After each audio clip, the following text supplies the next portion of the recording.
Well, welcome again to the Trinity Life Podcast. The Trinity Life Podcast is designed to help our church family across both campuses to really understand and connect with the hearts and stories of our pastors, our elders, and our ministry staff.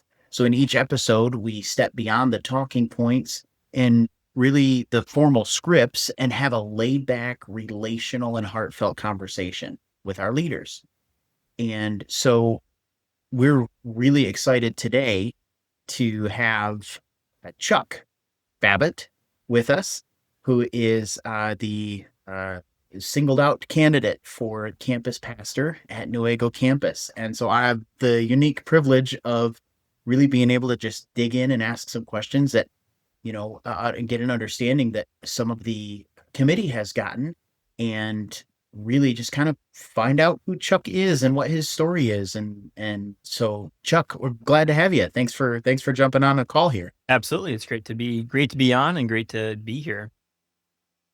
Good, good. So getting ready to make the trip over here to hang out with us for a little bit and kind of get to know folks. And so we're excited about that. But Chuck, why don't we go ahead and just get started like our normal episodes and really just start with, your beginnings and who you were before Christ and how you came to faith in Christ and kind of share some of that personal testimony with us so we can just really understand where you're coming from. So, great place to start. So, I was born and raised in a Christian family. I actually grew up evangelical free. So, this is kind of nice coming back into that. So, grew up in the church, both parents believers, grandparents on both sides believers, and attended church. And so, whenever the church was open, it seemed like we were there. So Sunday morning, Sunday night, Wednesday, all through summer. So it was there that I feel like I fell in love with like the building of the church, where it wasn't just this place just to go on Sundays, but it was a place that I learned to have fun and enjoy and look forward to going to. So I grew up just hearing the word every week, and it was during vacation Bible school at the end of it's the summer of my second grade year, and the gospel is presented, and I raised my hand, and a leader pulls me aside and walks through the gospel, and it was at that point I accepted Christ into my life.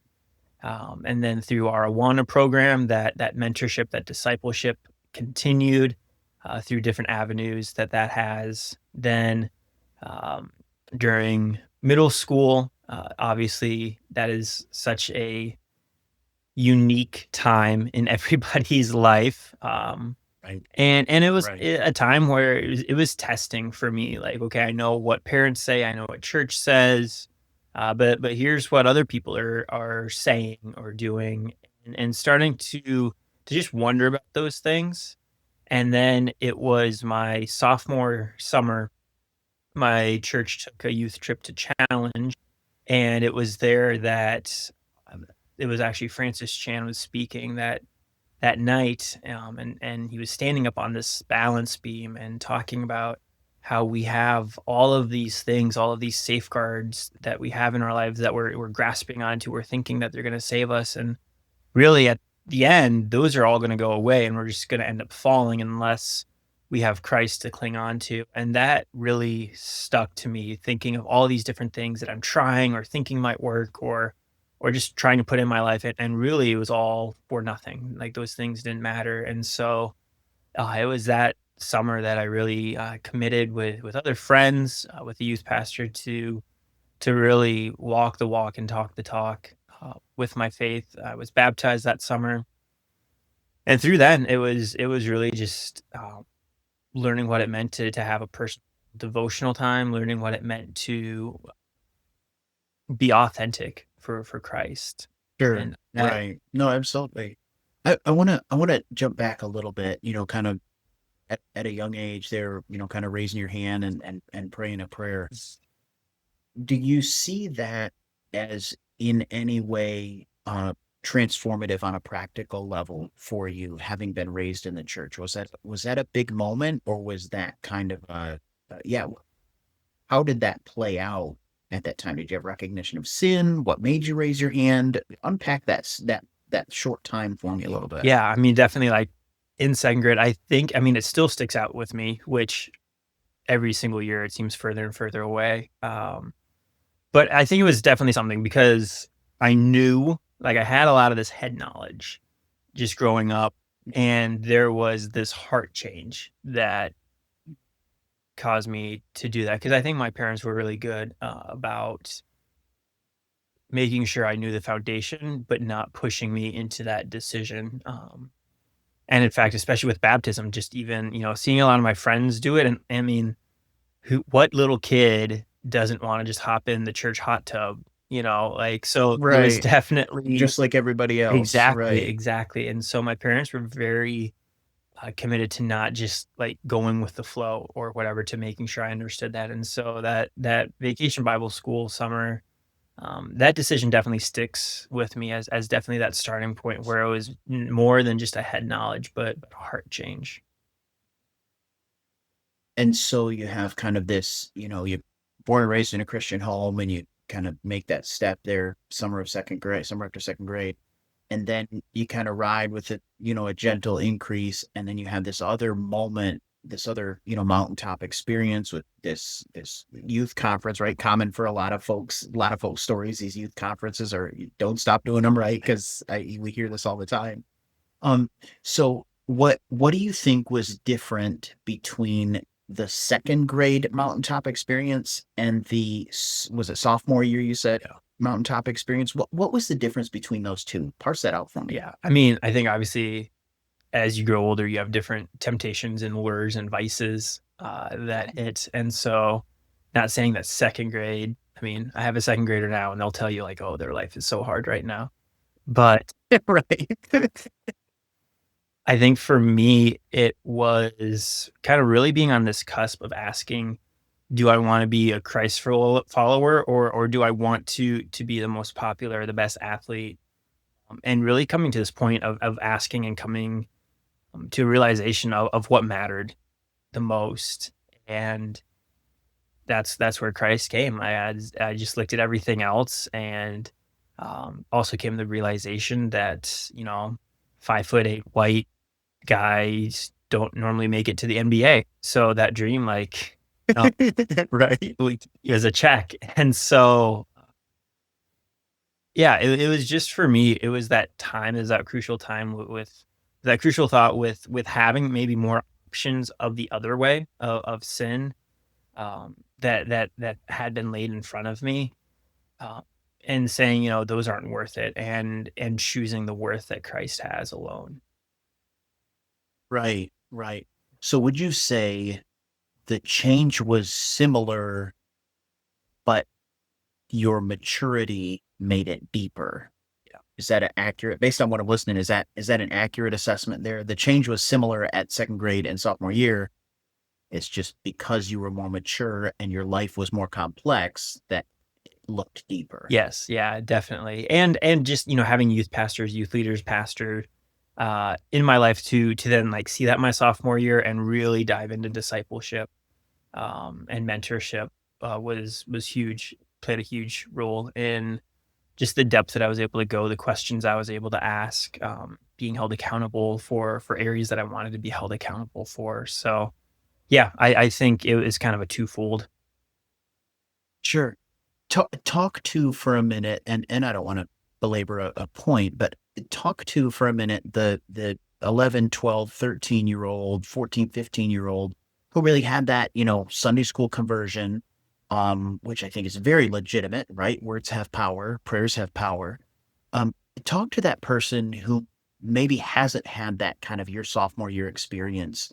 What what might they be missing? What things might encourage them to to connect with these youth conferences or connect with a youth pastor? Start asking these additional questions. Somebody who might think, "Well, I'm taken care. I'm good because I prayed the prayer." What talk to that person in a way that they would understand the importance of continuing to deepen that faith and ask real questions for just a second. Yeah,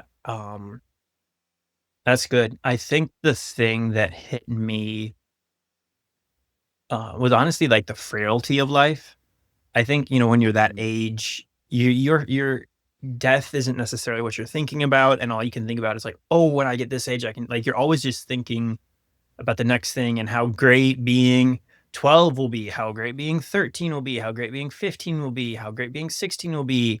And then you're our age and you just realize it's all a lie and life is just hard. And um, but I think for so many of the younger kids, and I see it even my kids, they're looking for the next like tactile thing.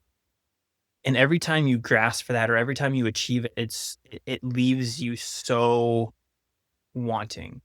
You achieve it and it's a bright shiny object and then it dulls so quickly. And for me, I would challenge uh young believers, young people to really look at what's the value you're chasing. Is that something that's really going to hold value? As well as, is that something that's really something to put over God? Or you're gonna Right. turn Right. 16. Like, why don't you turn 16 following God? You're gonna turn 12, why don't you turn 12 following God? All those other Right. they're not gonna last. They're not as great or as Okay. exciting as you build it up into your head. So to sum that up, your message to that person would be, uh, consider the frailty of life, consider the things that are not eternal, and have eyes for eternity. And in that, you'll begin to deepen that relationship with Christ. Yep. No, I think that's so helpful. I think that's so helpful to see, especially when we have these, multiple mountaintop type experiences in the faith. And it is really just helpful to see for people who haven't been there, Yeah. to just at a different spot in the road. Yeah. So yeah, no, thank you for that. So you deepen your faith as a sophomore. You got a community of believers surrounding you that are encouraging you, and kudos to a youth pastor and youth sponsors who jumped in and were involved in your life. So y- at some point, you kind of feel this call toward vocational ministry. So take me from, this sophomore real, deepening of relationship to that, call to full-time ministry. Walk me through that space a little bit. Yeah. So there was a lot of formative events that happened between sophomore year and my freshman year of college. Okay. And you said a word Okay. relationship, and I'm an extra, and relationships and networking are such a part of me and such a heartbeat for me. And I think during this time is when that really took hold. But beginning of my junior year, so I'm walking through, in a sense, kind of like this perfect like Christian. Parents are together. We're stable. Grandparents live in town, so it's uncles. Like it's kind of like this utopia. Um, and junior year, that kind of just crumbles when my dad just out of the blue gets diagnosed with stage 4 colon cancer. And Mm, it was one of those things where he never went to the doctor, and then he goes in, mhm. they misdiagnose him, he goes back in, and then they find it, and he was given a year. And as a junior, again, going back to thinking, "Okay, what's really worth it?" Then, like, as a junior in high school, not thinking through, like, "Oh, what's gonna be a senior? What's gonna," being an adult is what it's called, like, I'm now faced with, my mom was a stay-at-home mom, so I'm faced with now, like, dad can't really work. So I hop into, what does being a provider mean? What does family mean? What does caretaking mean? Um, as well as obviously that question that Job asks, that so many of us ask, why God? You know, uh, Right. all, Right. all these things, and that's where the church was huge for me. Mhm. To constantly check in with me, but it was with the church, with my youth pastor, that I was able to say, like, I'm not okay. Like, this is hard. Like, finally, after youth group, kind of coming to terms with saying, this is the end of for my dad. And that it really was hard for me. And that's where the people, the mentors, the church, was so influential for me. And during that time, having those people in my life, not making the situation like get better all of a sudden, like not God is a God of miracles, but this wasn't a miracle that he chose to answer. And so as my dad is declining and then he dies, like the fall of my senior year, like right after school starts, um, living through that questioning time, when kind of the whole world is like now open to you. Uh, I was so grateful for people who grounded me, who encouraged me, um, and that's where I really saw and appreciated the youth pastor, the pastor who were pouring into me and said, "Man, I really want to do that for someone else." And that's, um, where I believe that calling happened, and that continued to be confirmed as, again, just looking at, different fields of work that, as we go through job fairs and career assessments and Right. everything that you Right. do in high school, there's just nothing that really Right. excited me or gave me passion. And that's one thing I tell, to students, all the time is like, "Man, if you can do another job besides vocational ministry, do it." Like, if you enjoy Right. something that's not vocational ministry, do that, because ministry is Right. hard and it's not, It is. you're not in it for the money, you're not in it for the glory, you're not in it to, like, climb up anywhere, like, you're there Right. to honor God's calling that he's placed on you, and that has to be enough. Right. And, Absolutely. so yeah, so Before that's where that. before we go before we go too far beyond that, I would like to dig in um, a little bit to these relationships that you had, and I just want if you can, kind of I don't know, overanalyze, right? If you can kind of tell me how much of this relational people being there for you, people caring for you, you being able to just say, hey, I'm not okay, how much of that do you think was your personality, and how much of it was something that these people were doing or were not doing that made it conducive to that? Was it 50-50? Was it 90-10? How much on each side? What tell me. Yeah, I mean, I think definitely, just my personality, I need to talk to people, like, um, so I think in that sense, it was there, but also being aware of, like, who I talk to, and I think that it shows the authenticity of a person, of showing true care, showing true love, as well as being available, because I think sometimes there's nothing worse to share your feelings or to share your life with an inauthentic or too busy person, and so those people in my life that listened, authentically, and who made time, for this, I mean, 18-year-old at the time to talk and ponder life and ask questions and cry.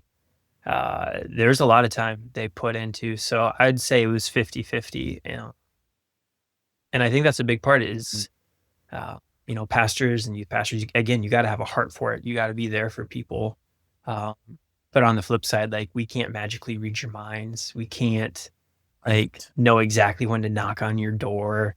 Uh, Right. it, Right. it brings such joy to be able to have those conversations when they come rather than, like, Mhm. wishing you had them. Yeah. Well, and I think another thing that I just, as I listen to your story, your connection with the body in good times probably helped to develop some of uh, that concern of other people, and their willingness to listen and their willingness to care and your willingness to expose yourself, right? Because I mean, let's be realistic. Emotions, they're some people it's not safe to share them with, Yeah. right? It's not, and so we have to make those determinations, but you can't walk into a building full of people and and bare your heart and soul to them safely. There has to be some kind of establishment of relationship, and I think your story illustrates that you it was 10th grade when you had these real deep relationships forming, and as you pursued your faith, and then your junior year, now that you have this crisis, but you have those relationships to build on. So no, I think that's really important. Um, so really you kind of start to feel this, somebody did this for me, and I kind of feel like I want to do this for other people. You're a senior in high school. You've just lost dad. Um, it, and So you got all this emotion going on, and then you say kind of that led you to, there obviously was some time, I would imagine, between losing dad and being able to kind of shift that focus outward again to doing this for other people. I mean, there was only one Jesus, right? It's constant selflessness, right? Exactly. So when did this start to take shape as far as like, these people were here for me during this time that happened, and I want to participate that going forward. What did that look like? Yeah. So soon after my dad passed away, we had been just having a volunteer youth pastor. We were in between youth pastors at the time. So I really do. I give so much credit to kind of like the interim, just a guy in the church who stepped up big time for a couple of years, and especially walking through just this tragedy in life, just not Right, even being a right, full time, like, this was all like, when I say he made time, like, he had a very demanding other job and still made time. right. But Wow. shortly after my dad died, they hired a new youth pastor, and he was from Moody, and that was, um, it was hard because, like, I was 18 and he was 21.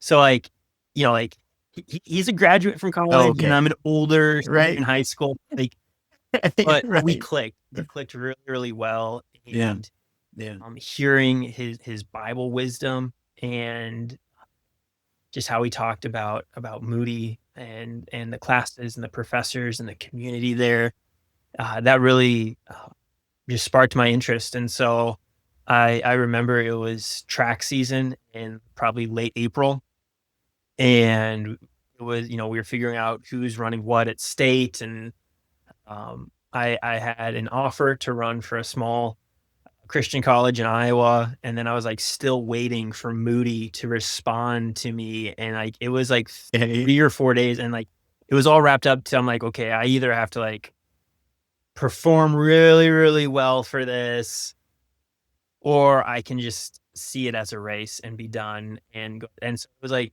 3 or 4 days before, like, the final, like, "Hey, you have to sign," or, scholarships or whatever were out, and so Moody responded, and that was, I never looked back. I was like, "Okay, they accepted me, Woody. here's where I'm going. Here's where I'm going," and man, college was such a formative, I absolutely loved every minute of it. Maybe I shouldn't say every minute. So you I went, loved a lot of it. was gonna say, let's Yeah, I'm not gonna um lie. qualify that a little bit. Yeah, yeah, So you head off to Moody, yeah. and did you 2 years there, 4 years there? What 4 years, how yeah. long were you at Moody? 4 4 years at Moody. Okay.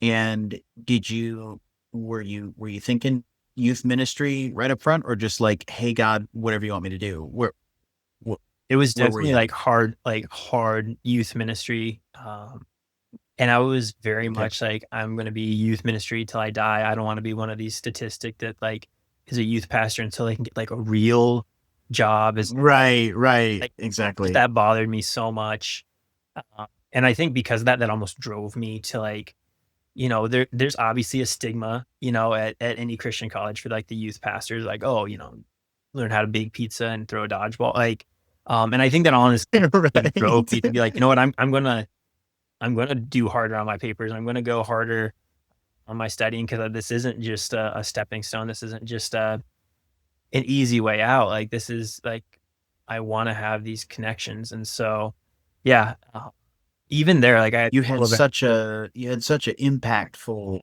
yet it's youth ministry was so impactful to you. You had such a high view of it that you were not going to play this game of um this game of, yeah, dodgeball and pizza. Exactly. Um you had a respect for the position because of the impact it had on you. Yep. Yeah. Yeah. Yeah. No, I get that. But that set you up for being able to probably be more effective than just in youth ministry. Yeah. Absolutely. Absolutely. Um, So how do you think that, ho well, let me I'll get to that in a minute. So you spend this time at Moody, and did you have a particular church in mind, or did you come out of Moody and throw out some applications and say, "God, where do you want me?" What yeah. how did that come to Yeah. play? So, obviously, I'm excited to be down there, and I'll share more about, like, my wife and I's story. But we got married. We knew each other. We grew up together, but we got married her sophomore year, my junior year of college. And so that was really nice, just, living poor together. But then also looking at like, how do we as a married couple want to enter into ministry? Like, what does that look like for us, not just me? And so we were super involved in a church in the city. Um, and I give a lot of credit to that pastor. Just very mentorship, his preaching style, his way to lead, um, just really was amazing. And I still look up to him today. And ironically, through our connections, through working, volunteering, there was a Christian camp in Saugatuck, Michigan, that the head of the board went to our church and was kind of like a grandpa to my wife and I. And he was like, "Hey, we really need a program director, and we'd really love it for you guys to go." And so for us, I'd thrown out a couple applications to different churches, really hadn't gotten anywhere. I got a handwritten like rejection letter. That was like the biggest gut drop ever. Like it's a hand addressed letter just saying no. And I was like, Wow. could that not be an email? Could that not just Wow. Can we just like you took the time to and hand it was like it write? was like my and like I remember that day because I had like a really hard day and it was like it wasn't even just like black pen. It was like happy like purple gel pen. Like it was like the quintessential of like this is good news letter. This. And so my wife comes home and she hadn't opened it and she knows I had a bad day. She's like, "Honey, like here it is. Like this is gonna be great." And I open it and it literally handwritten just explaining like, "Nope, not our guy." And I was like, Goodness. but and so guy kind of lined it up for this camp. So my son was born May 2nd, and my wife and I packed everything up and moved to camp by May 10th. So that was a crazy, crazy whirlwind. Wow. Well, note to Paul Cole: do not write our rejection letters. Purple gel pen Send that an email. messes with people's minds. Just send an email. Just Just send an email. Sorry, it's not at this time. yeah, that's all. Oh goodness. Yeah, you pay Oh like wow. there's like so many things that like anyway. Um You're doesn't mess getting with it. You're people though. getting it. It really like after this, Oh, it's like, man, if I really wanted to mess with someone, this is how I would do it in a God honoring way. God honoring, mess with someone in a God Yeah, honoring way. exactly. Oh my goodness. So So, but yeah, we went to camp and I think that's where it very much solidified it was to be in the church world, not the camp world. I have a huge respect for people who work at camps, huge respect because I couldn't do it. Like it was hard on our family. It was hard having people come in, build relationships, and then they leave, and then you're stuck there, not being able to go to church consistently. That was right, draining. be It connected was with the body. very, Right. very, Sure. yeah, very draining for Wow. us. So we, uh, yeah, I lasted like 10 months and then the position in Spencer, Iowa opened up for the associate pastor of family ministries, and took that because yeah, that like solidified like, nope, where to be in the church. So really you had this like, I'm going to youth ministry. I'm going to youth ministry. And you spent 10 months in that offshoot of Not youth youth ministry. And we're ministry. like, we're not doing youth ministry this way. Yeah, yeah. This is an offshoot of youth Okay. ministry that God has not called me to. And like I said, like being Right. essentially failing at it. Like whenever I go to a camp or Go up in whatever, there. I Yep. love to like encourage and like just because those people, I'm like, what you're doing, I couldn't do, and thank you so much for doing it with such a grateful attitude. Like kudos to you. Yeah, absolutely. Absolutely. We think of Scott Barger over there at Cran Hill and so yeah, note to those listening. Yeah. Encouragement to people in that ministry. So you end up as an associate and families pastor, and tell me how that kind of focus on youth ministry kind of filtered into your role there as that families and associate pastor. How did that set you up for success that way? Yeah. So really it was a youth pastor position. The title just allowed it to let so many other things fall onto my shoulders, if you will. I see. I see. Yeah. Youth pastor plus Yeah, is youth what pastor that really plus was. everything Okay. besides senior pastor. Um, but I like I'll poke at it, but in the end, I appreciate it because it really helped like formalize just my thought of not just like that 12 to 18-year-old gap. Like that's not when ministry starts. Like you need to start at birth. Like Right. and Right. interacting with, and not that you have to be great Right. with kids, but youth ministry hits a sweet spot when you've known the kids before they hit into youth ministry. Cause again, you have that Case in point, you. yeah, Right. yeah. And so, being able to help with and run children's church and being over Sunday school and stuff, um, was draining, but I saw the fruit of that through it. So that it was not always like, the best giftings that I had in all of those other areas, but when it Sure. culminated to youth ministry, I saw the dividends of that, and it helped me Right. really see, and even as I'm looking at Trinity Fellowship, like, how you guys do church, and I'm not talking, like, what the adults do on Sunday, but how the family does church. I think that's so important because if we try to silo off ministries, I feel like when you Right. hop from silo to silo, you're gonna lose people, and it needs to be Preach it. they need to Come be on. cohesive. If you look in the Bible, and it was through family, like, we're not told to, like, let the children's pastor lead your child, let the youth pastor help your child not make the Yes. wrong hey, that's for you. We're here to help, we're here to assist, we're here to guide, we're here as fallback. And so Mhm. that's why as I've been able to go on this journey with you guys of hearing that and now being on the like almost the flip side of having kids in those Mhm. ministries, now being able to like Right. ask those questions of like, is this where I want my child? Is this where I want my children to Right. be raised? Are my children going to Yes. have mentors? And Mhm.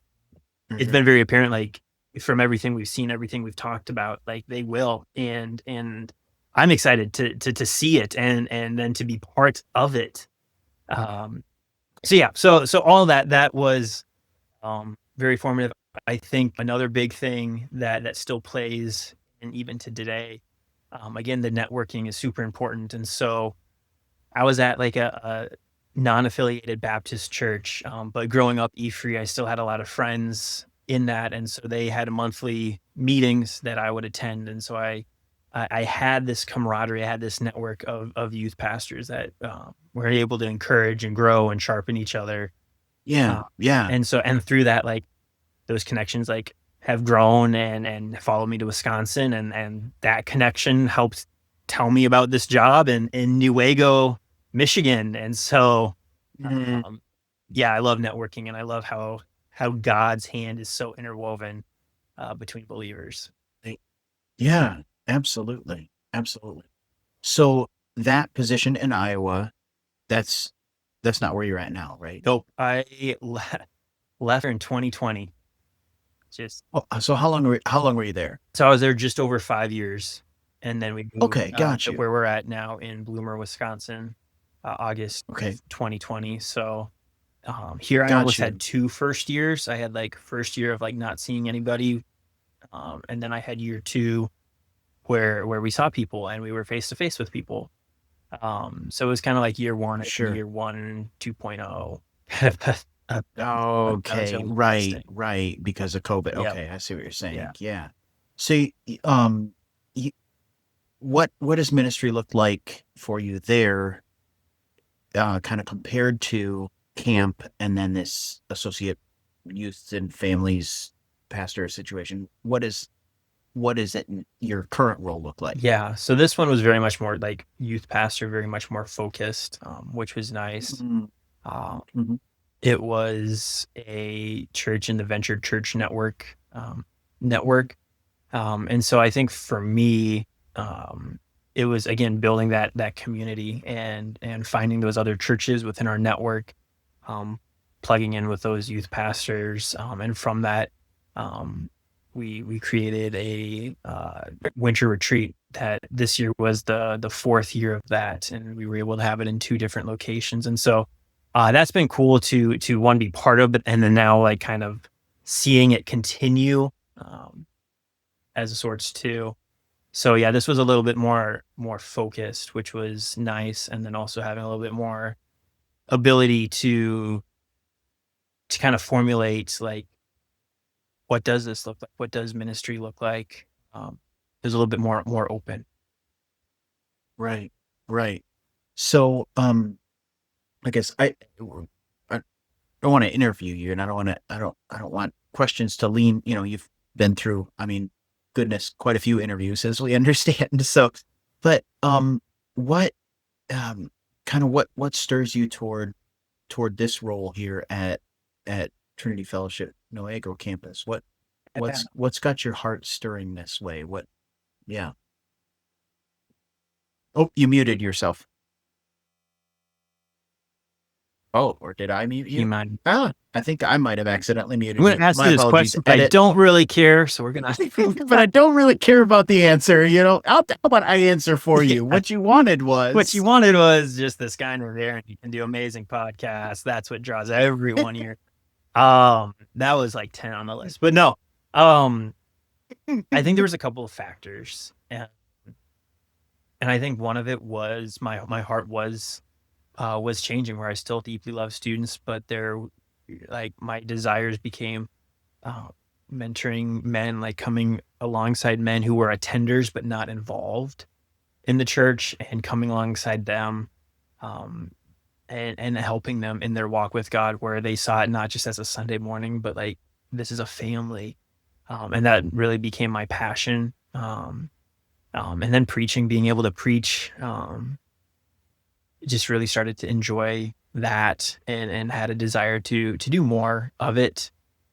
Not being as fearful of leading or speaking to older adults, I think was some of it. So there was kind of like all of these factors that were things that were scary, or things that I didn't enjoy before, now shifting to where I enjoyed them, or where I wanted to do them, as well. And then just I'm a big, and I've talked to Patrick a lot about this. I'm a big like vision and mission person. Like I believe like any church, any business, anything, like you need to have a very clear vision.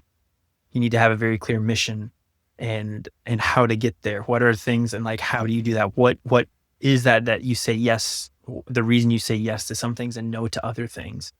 And kind of working through and saying, like I would like to be that person that sets that vision, helps lead that vision.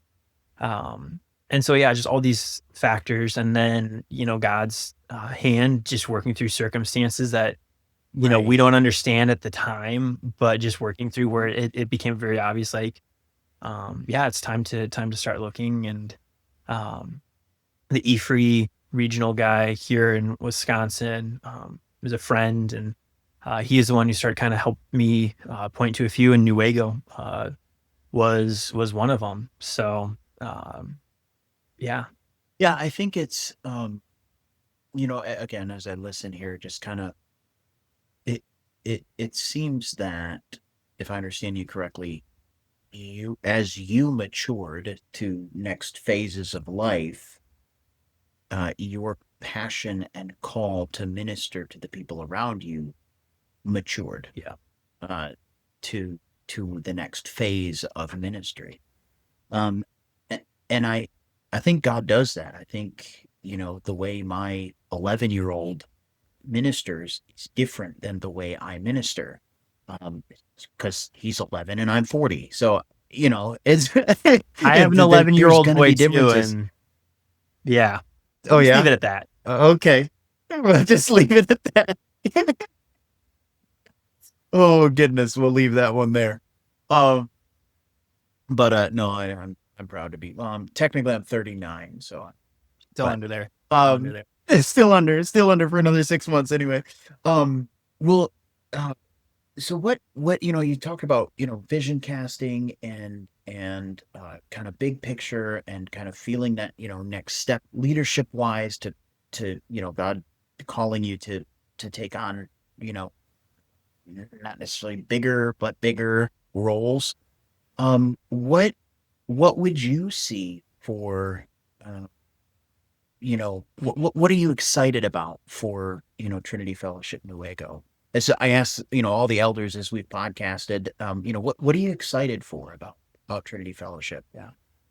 I think the big thing is moving to a place not necessarily that's a good fit for me, but a good fit for my whole family. I think as our kids are older now, like moving has a bigger Mhm. impact on them. And Mhm. so being much more, I'll use the word picky, about what are our needs, what are our requirements for where we're moving, and hearing about the culture that Trinity has, and especially the Newaygo campus, of just this congregation of families that linger together. I was like, man, that's what I want. I want um, people that are willing just to talk and hang out. I want people who invest in my kids. I want people to see my Sure. kids as kids and not these like little like trophies. Like, here's our pastor's like kids, and they have to be perfect, but I want people to be able to love my kids and mentor my kids and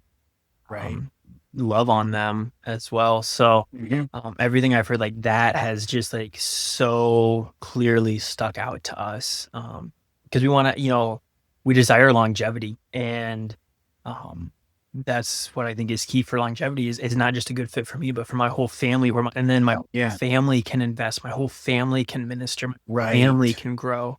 Right. Right. And so, yes, like, I wanna preach the word of God. Yes, I wanna see new believers. Yes, I wanna see baptisms, but it's like, for me, like, that has been overall the thing that has been most exciting for me and my family to hear about and Yeah. wanting to see and to experience. How are your um you your family schooling, your public school, homeschool? We What do you guys got? just switched to homeschooling this year, so Okay. we Okay. this would have been, Well, like, and there's this would have been our year where, like, all the kids would have been out in school, so, like, we were, like, at the cusp of freedom, and now we're like, now we have no freedom whatsoever by choice. well, you are there, you're going to find a lot of support here at Trinity for that. Uh, we are so thankful for the mix that we have at Trinity Fellowship Nuevo, and uh, just you know, there's they're not right and wrong; they're just different, right? So uh, that's kind of fun to you know. Some places don't have the mix that we have. Um, so no, we're excited for that. I know my 11-year-old is going to be excited to meet yours, I'm sure. That's But my son's biggest thing. He's like, and his words exactly like, "Okay, Dad, there's gonna be kids there, but are they gonna be, like, fun kids, or are they gonna be boring kids?" So I was like, "Honey, we're just gonna go." well, we're just gonna go. We're gonna find out. So, well, good, good. You know what? As you've gotten to know us quite a bit through, interviews, podcasts, hearing about how Trinity operates. What maybe what anxieties do you have? What you kind of are not so sure about this do you have? I mean, we talked a little bit with the kids of, Mhm. but where are you like, if I'm going to be vulnerable for a minute, this is one thing we're kind of concerned about. Yeah. I mean, obviously for me, stepping into a role, um, for the first time, not like teaching people who have had life experience over, but sharing the word of God consistently and being in a spot to like people who have so much more life experience than I do. I think for Mhm. me, like, that's why I just got to go to the word, because I'm like, I haven't lived through this. I have no idea. Like, Right. you Sure. tell me. Like, Absolutely. besides the word of Right. God, I have no reason for telling you anything. What's it like raising grandkids? I don't know. I've never done it Yeah. before, Let me tell you, I read this in a So, book once. Here's how you do it correctly. Like, everyone's a professional on parenting right. and grandparenting until they aren't one. Right. Sure. Um, So kind of that assuming there's a heaviness mhm. to a leadership role of people across all walks of life and all ages and maturities. Yeah. So I can imagine that would be like be kind of scary. And wow, that says a lot about you that you'd be willing to. expose that here on this podcast. It goes Everyone out who's to listening, I'm who scared knows of you. who. Yeah. So, well, you know, I think I think that there's some I think that there's grace there, right? And I think that that admission, that fear is a healthy fear because what, like you said, it just drives you to the Word of God. And I think that's going to be so crucial. And frankly, I'm glad that you shared that because as we listen, that's something that we can really just help be aware of and be encouraging in and just understand. If there's ever something that comes like he doesn't know, yeah, he told us. He told us that. Yep. Um, so interesting. Okay. Well, I want to just appreciate your transparency and one more interview, if you will, and I hope it hasn't felt like an interview so much as a get to know you, and uh, I'm excited to meet you in person. I'm excited for you to be here. Um, if you were to give, and I ask all the elders this, as I finish up, if you were to give a message to the people listening right now, kind of based on your story, based on your life experience, your everything you've been through, everything you see coming, just talk to us for a minute and give us some wisdom, give us a message. What would you say to us? Hmm. Yeah, I think one thing that God's really been walking through or having me walk through is just learning grace, wisdom, and forgiveness. Grace Mm, for others, grace that the church is built of imperfect people, but we serve a perfect God, and having grace for others in that wisdom of we do family together, but being wise, like um, who you let in, um, and having discernment for that, as well as forgiveness, what it looks like to forgive when it's really really hard, and what does forgiveness mean, and what does like how do you move on through that. And I think that's a balance of not only a healthy walk with God, but a healthy church when everyone's able to do those things. Because I know for like, I've had people let me down. I know I'm going to let people down. I know I've let people down. And so just extending that to others, to have grace, to have forgiveness, and also to have wisdom. Um, and all of those three things help balance each other out so well, and to walk in those three areas as God guides and directs. mm, good. No, I like that. Grace, wisdom, Yeah. forgiveness. I love it. And they're I all love it. really easy to say and really, really hard to do. Very much so. Very, very much so. If they're not hard, You're then doing them you good. might be doing it wrong. You might be doing it wrong. Well, I look forward to. I'm sure you're going to be super busy next week. But bummer we couldn't grab a coffee and have more chat, but I'm sure we will at some point. Um, and again, thank you for just your transparency here. And we look forward to seeing you. So thank you very much. As we draw to a close here, I just want to encourage people. I'm sure there's a lot of people going to listen to this particular episode that don't typically listen to the Trinity Life podcast, but I just want to give a plug real quick. Um, just I have been absolutely just it's been awesome having these conversations with these men in leadership in our church. We've got more coming. Just finished up a podcast with Rodney Frederick, and just what a powerful story. Mhm. Um, and I just would encourage those of you who are listening to this, lock this in, put it on your playlist, all of that, because this is exactly what we're doing with the other elders of the church. And they're awesome stories and they're good to get to know. And these are awesome, awesome people of God. Mhm. And we need to just really plug into that. So a little plug for the podcast in general. But Chuck, we look forward to seeing you Sunday and meeting you and your family. And Yeah, it's good. We're excited. All right, man. Yeah, our plan is to leave really, really early. As soon as I work second shift right now, so as soon as I get off of work at 3:30, I'm gonna swing home, shower, and then physically pick the kids up, put them in the van, and then hopefully they stay asleep while we drink.